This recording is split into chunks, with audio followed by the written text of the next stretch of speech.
Hello everyone, welcome to study with Shri. देखिए, Uttar Pradesh PCS और RO की प्रीलिम टेस्ट सीरीज चलाई जा रही है 2023 की। यह टेस्ट नंबर आपका 50 है। 49 टेस्ट ऑलरेडी कंप्लीट हो चुका है। प्ले लिस्ट बना रखी है, आप लोग जा करके देख सकते हैं। देखिए, अगर आप किसी भी स्टेट पीसीएस की प्रिपरेशन कर रहे हैं, चाहे वो बीपीएससी हो, एमपी पीएससी हो, झारखंड पीसीएस हो, छत्तीसगढ़ पीसीएस, आरएस हो या फिर यूके पीसीएस हो, तो आप मेरे टेस्ट सीरीज को देखिए, आपको काफ़ी फ़ायदा मिलेगा। या किसी वनडे एग्जाम की प्रिपरेशन कर रहे हैं तो भी आप मेरे टेस्ट सीरीज को देखिए, क्योंकि जो भी क्वेश्चंस हैं वो सभी प्रतियोगिता परीक्षाओं के लिए काफ़ी महत्वपूर्ण है। देखिए, जिन लोगों ने फर्स्ट टाइम विजिट कर रहे हैं हमारे चैनल पे, चैनल को सब्सक्राइब कर लें। सब्सक्राइब करने के बाद से बेल आइकन को प्रेस कर लें कि जब भी वीडियो आए तो उनको नोटिफिकेशन मिल जाए। देखिए, डेली पूछते हैं लोग कि टेस्ट नंबर 1 से कहाँ मिलेगा सर, टेस्ट नंबर 1 से कहाँ मिलेगा। आप लोगों को डेली यही चीज़ें बताता हूँ हर वीडियो में कि आप मेरे चैनल पे जाएंगे, वहाँ पे प्लेलिस्ट है उत्तर प्रदेश पीसीएस 2023 का टेस्ट सीरीज़ के नाम से। आप वहाँ पे क्लिक करेंगे तो आपको टेस्ट नंबर 1 से टेस्ट नंबर 50 तक मिल जाएगा। और जिन लोगों ने अभी तक नहीं देखा है वो जो है कि स्टार्ट करेंगे टेस्ट नंबर 1 से और 50 तक जाएंगे, क्योंकि बहुत सारे क्वेश्चंस जो है कि देखेंगे तो रिवीजन हो जाएगा। ठीक है, तो स्टार्ट करते हैं। फर्स्ट क्वेश्चन है, कॉन्टी, पेस, नूनीस तथा मनुची ये सभी कौन थे? डच व्यापारी, पुर्तगाली सेनापति, विदेशी पर्यटक, गोवा के राज्यपाल। देखिए, कॉन्टी, पेस, नूनीस तथा मनुची ये सभी कौन थे? तो ये सभी जो है कि विदेशी पर्यटक थे। देखिए, अगर हम बात करें निकोली कॉन्टी की, ठीक है, तो ये इटली का था और ये 1420 ईस्वी में विजयनगर शासक देवराय प्रथम के समय में यह भारत आया था। अगर हम बात करें डोमिगो पेस की, तो ये जो है कि आपका पुर्तगाली यात्री था और ये जो है कि 1520 ईस्वी में कृष्णदेव राय के समय में विजयनगर आया था। ये बात करें हम फर्नांडो नूनीज की, ठीक है, तो फर्नांडो नूनीज ये जो है कि पुर्तगाली अश्व यात्री था और ये जो है कि 1535 से लेकर के ये 1537 के बीच, मतलब 3 वर्ष विजयनगर साम्राज्य के में ये व्यतीत किया था। अगर हम बात करें मनुची की, निकोली मनुची ये भी इटली का था, जो कि 14 वर्ष की आयु में घर से भाग गया था और 1653 ईस्वी में जो है कि ये भारत आया था। ठीक है, तबकात ए नासिरी किसकी रचना है? मिनहाज की, जियाउद्दीन बर्नी की, इब्न बतूता की, इनमें से कोई नहीं। तबकात ए नासिरी ये किसकी रचना है? तो देखिए, तबकात ए नासिरी ये जो है कि रचना मिनहाज उस सिराज ने किया था। इसकी रचना किसने किया था?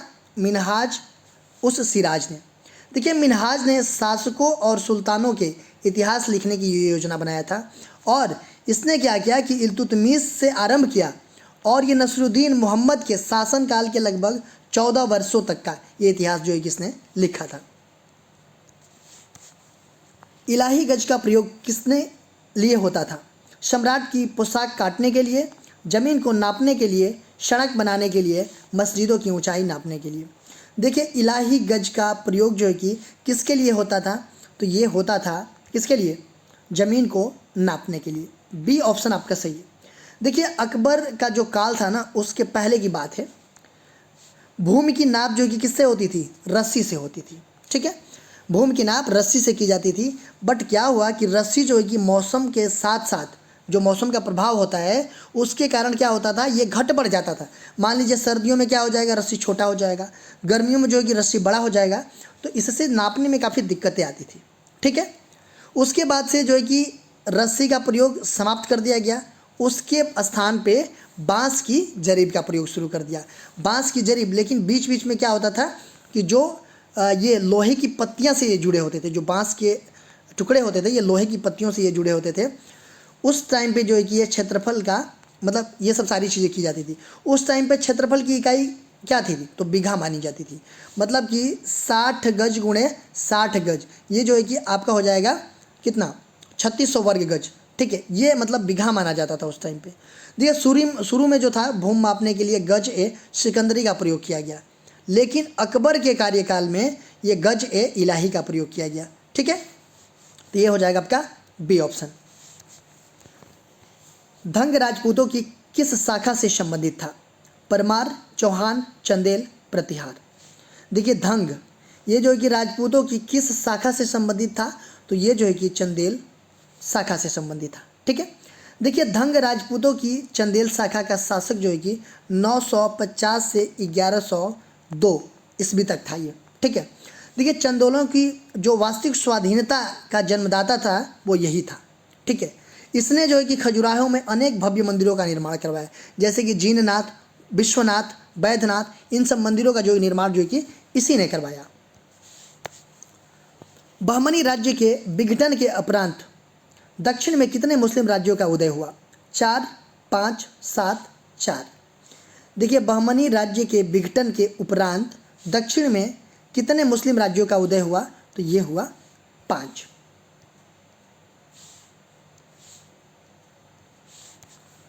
तालीकोटा का युद्ध किस वर्ष में लड़ा गया?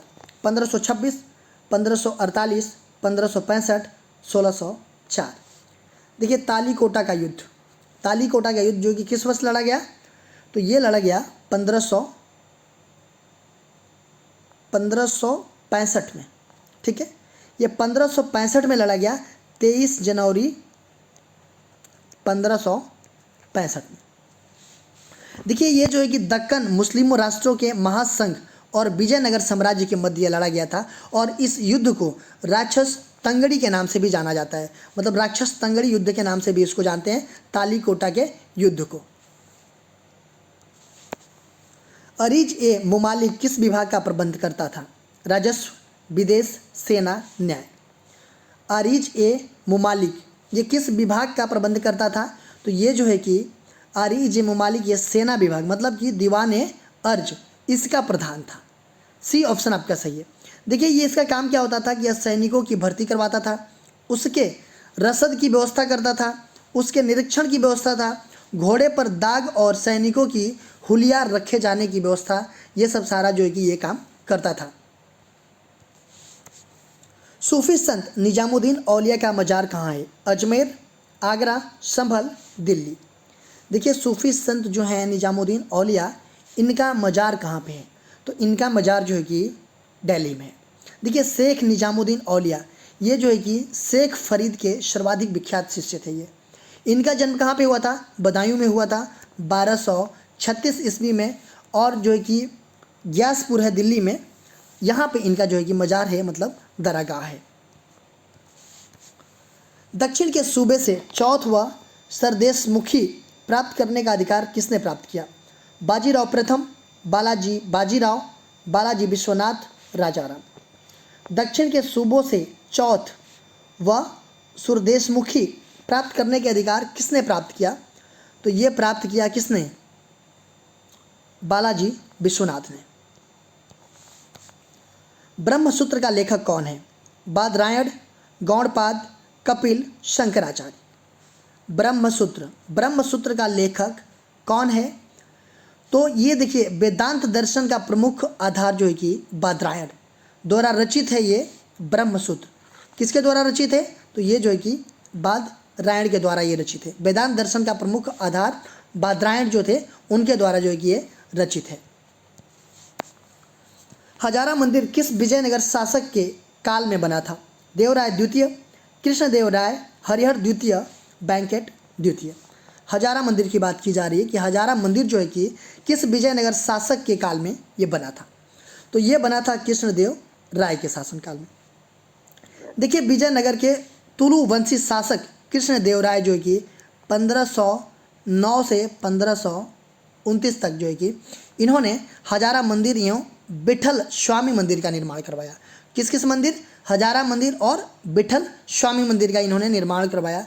देखिए जो ये आंध्र भोज थे ना, आंध्र भोज के नाम से जो है कि मशहूर थे ये कृष्णदेव राय, और इनके दरबार में तेलुगु कविता के 8 महान विद्वान रहते थे। उन्हें अष्ट दिग्गज कहा जाता था। दक्षिण अफ्रीका में रहने की अवधि में महात्मा गांधी ने निम्नलिखित में से किस पत्रिका का प्रकाशन किया था? अफ्रीकन, नवजीवन, इंडिया गजट, इंडियन ओपिनियन। दक्षिण अफ्रीका में रहने की अवधि में महात्मा गांधी जी ने निम्नलिखित में से किस पत्रिका का प्रकाशन किया था?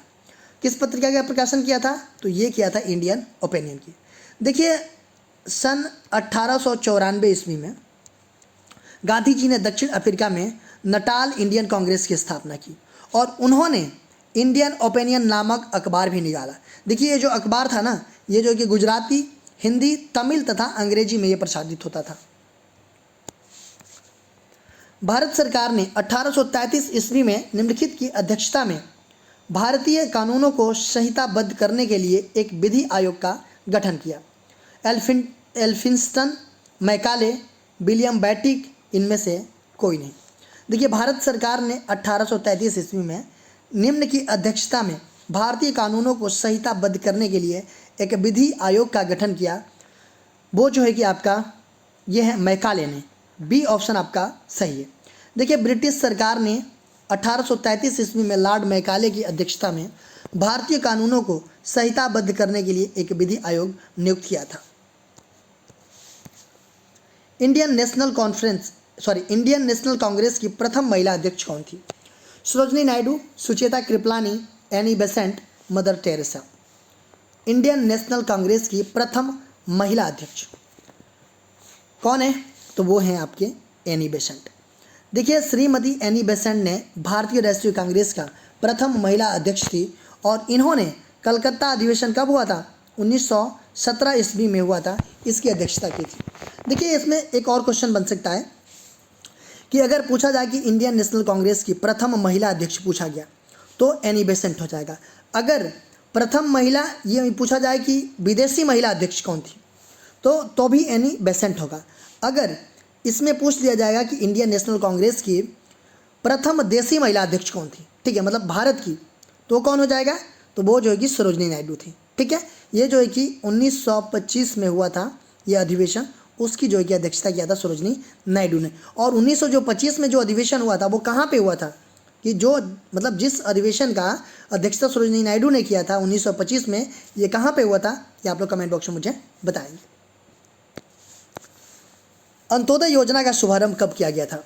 1985 से 86, 1977 से 78, 1981 से 81 और 1991 से 92। पूछा जा रहा है कि अंत्योदय योजना का शुभारंभ कब किया गया? तो ये किया गया 1977 से 78 के बीच। 12वीं पंचवर्षीय योजना की अवधि क्या थी? 2011 से 2016, 2012 से 2017, 2013 से 2018, 2010 से 2015। देखिए 12वीं पंचवर्षीय योजना जो थी उसकी अवधि क्या थी? तो उसकी अवधि थी 2012 से 2017, लेकिन ये 2014 में जो है कि इसको समाप्त कर दिया गया और 1 जनवरी 2015 से जो है कि नीति आयोग आ गया इसको रिप्लेस करके पंचवर्षीय योजना को। तो नीति आयोग की स्टार्टिंग कब से हुई? 1 जनवरी 2015 से। ठीक है, ये जो पंचवर्षीय योजना थी उसी को नीति आयोग ने रिप्लेस किया। किस पंचवर्षीय योजना में कृषि क्षेत्र ने ऋणात्मक वृद्धि प्रदर्शित की? 7वीं में, 3री में, 5वीं में, 9वीं में। पूछा जा रहा है कि कौन सी पंचवर्षीय योजना थी जो कि कृषि क्षेत्र में ऋणात्मक वृद्धि प्रदर्शित किया? कौन सी पंचवर्षीय योजना थी? तो वो थी आपकी 3री पंचवर्षीय योजना। इसका ड्यूरेशन क्या था? 1961 से लेकर के 1966 के बीच। देखिए इसमें जो है कि ऋणात्मक वृद्धि दर प्रदर्शित किया 3री पंचवर्षीय योजना ने। 3री पंचवर्षीय योजना में आत्मनिर्भर व स्वतः स्फूर्तिवान बनाए जाने पर जोर दिया गया था। इसका उद्देश्य क्या था 3री पंचवर्षीय योजना का? तो इसमें जो है कि आत्मनिर्भर व स्वतः स्फूर्तिवान बनाए जाने पर जोर दिया गया था। और इसमें ऋणात्मक वृद्धि दर क्यों हुई, मतलब ऋणात्मक क्यों, मतलब क्या रीजन था? तो इसका ये रीजन था कि 1962 ईस्वी में क्या हुआ कि भारत और चीन युद्ध हो गया। 1965 ईस्वी में क्या हुआ कि भारत और पाकिस्तान का युद्ध हुआ। और 1965 से लेकर के 66 के बीच क्या हो गया कि भीषण सूखा पड़ गया। इस वजह से जो है कि ये पंचवर्षीय योजना सफल नहीं रही, ये जो है कि क्या रही, असफल रही। ठीक है, व्यापार चक्र की मंदी के समय उत्पन्न बेरोजगारी कहलाती है चक्रीय बेरोजगारी, घर्षण बेरोजगारी, प्रच्छन्न बेरोजगारी, उपरोक्त सभी। व्यापार चक्र की मंदी के समय उत्पन्न बेरोजगारी क्या कहलाती है? तो ये कहलाती है चक्रीय बेरोजगारी। देखिए चक्रीय बेरोजगारी होता क्या है कि इस प्रकार की बेरोजगारी में ये तब उत्पन्न होती है इस प्रकार की बेरोजगारी कि जब अर्थव्यवस्था में चक्रीय ऊंच नीच आती है। ठीक है, जब अर्थव्यवस्था में चक्रीय ऊंच नीच आती है तो ये चक्रीय बेरोजगारी होती है। वाणिज्य बैंकों में गैर निष्पादनकारी परिसंपत्तियों का अर्थ है पूंजी परिसंपत्तियां जो प्रयोग में नहीं है, बैंक जमाएं जिनका निवेश नहीं किया जाता, ऋण जिन पर ब्याज तथा मुख्य रकम की वसूली नहीं होती, कम ब्याज वाले ऋण। देखिए, वाणिज्य बैंकों में जो गैर निष्पादनकारी परिसंपत्तियों का अर्थ जो होता है एनपीए। ठीक है, एनपीए की बात की जा रही है, नॉन परफॉर्मिंग एसेट्स। ठीक है, तो ये होता है ऋण जिन पर ब्याज तथा मुख्य रकम की वसूली नहीं होती। देखिए, जो आरबीआई है, आरबीआई के अकॉर्डिंग अगर देखा जाए तो जो वाणिज्य बैंक हैं उनके द्वारा जो दिया गया ऋण जिस पर मुख्य रकम तथा उस पर देय ब्याज 90 दिनों तक वसूली नहीं हो पाती है तो उसे हम गैर निष्पादनकारी परिसंपत्तियों में शामिल कर लेते हैं। देखिए, ऐसे समझ लेते हैं, सपोज दैट किसी ने लोन लिया, ठीक है, ईएमआई पे, या फिर मतलब कैसे भी ईएमआई पे लिया। अगर लोन लिया किसी ने ईएमआई पे और उसने क्या किया कि वो 3 महीने तक ईएमआई ही जमा नहीं किया, तो वो क्या हो जाता है, वो एनपीए हो जाता है। ठीक है, अगर 3 महीने के अंदर मतलब 90 दिन के अंदर जो है कि उसने जमा नहीं किया तो वो क्या हो जाएगा, वो एनपीए हो जाएगा। गरीबी हटाओ तथा आत्मनिर्भरता की प्राप्ति किस योजना का मुख्य उद्देश्य निर्धारित किया गया था? चौथी, 5वीं, 7वीं, 9वीं। देखिए, गरीबी हटाओ और आत्मनिर्भरता की प्राप्ति किस योजना का मुख्य उद्देश्य था? तो ये उद्देश्य था किसका, ये चौथी पंचवर्षीय योजना का। चौथी पंचवर्षीय योजना का कार्यकाल क्या था, 1969 टू 74 तक। देखिए, चौथी पंचवर्षीय योजना में और क्या क्या चीज़ें हुई। 1969 ईस्वी में 14 बैंकों का राष्ट्रीयकरण किया गया। 1974 ईस्वी में भारत के द्वारा जो कि भूमिगत नाभिकीय परीक्षण किया गया था। परिवार नियोजन का कार्य भी इसी कार्यक्रम में लागू हुआ। परिवार नियोजन जो था वो चौथी पंचवर्षीय योजना के टाइम ही ये लागू किया गया। ठीक है, देखिए, क्वेश्चन पूछा गया था आप लोगों से पिछले वीडियो में, इसका आंसर कमेंट बॉक्स में आप लोगों को देना था कि नाडू क्या था? एक चांदी का सिक्का, एक संगीत का स्वर, एक राजस्व अधिकारी, एक प्रशासनिक विभाग। नाडू क्या था? तो ये जो है कि एक प्रशासकीय विभाग था। डी ऑप्शन आपका सही है। आज का क्वेश्चन देख लेते हैं कि भूकंप का मुख्य कारण क्या है? अनाच्छादन, भू परिभ्रमण, भूघर्षण, विवर्तन। भूकंप का जो मुख्य कारण होता है वो क्या होता है? इसका आंसर आप लोगों को कमेंट बॉक्स में बताना है। इसका आंसर मैं नेक्स्ट वीडियो में आप लोगों को बताऊंगा। देखिए, आप हमारे चैनल को सब्सक्राइब कर लीजिए। सब्सक्राइब करने के बाद से बेल आइकन को प्रेस कर लीजिए कि जब भी वीडियो आए तो आपको नोटिफिकेशन मिल जाए। मेरा दूसरा चैनल है श्री जीएस पॉइंट, आप इसको भी सब्सक्राइब कर लीजिए। फेसबुक एक मेरा पेज है स्टडी विद श्री के नाम से, और इंस्टाग्राम पे हमारी आईडी है study with Shri 25 Shri GS point, और स्टडी विद श्री जो ये टेलीग्राम का चैनल है। इन सब सारे का लिंक आपको डिस्क्रिप्शन में मिल जाएगा, वहाँ पे क्लिक करते आप यहाँ पे पहुँच जाएंगे। तो इन सब सारे जगहों पे कनेक्ट हो जाइए, क्योंकि इन सब सारे जगहों पे स्टडी से रिलेटेड चीज़ें पोस्ट की जाती है जिससे आप लोगों को फ़ायदा पहुँच सकता है। दोस्तों, वीडियो अच्छी लगती है तो एक लाइक कर दिया कीजिए, एक अच्छा सा कमेंट्स कर दिया कीजिए, अपने दोस्तों में शेयर जरूर किया कीजिए। अगर वीडियो अच्छी नहीं लगती है तो आप लोग डिसलाइक कर दिया कीजिए और कमेंट बॉक्स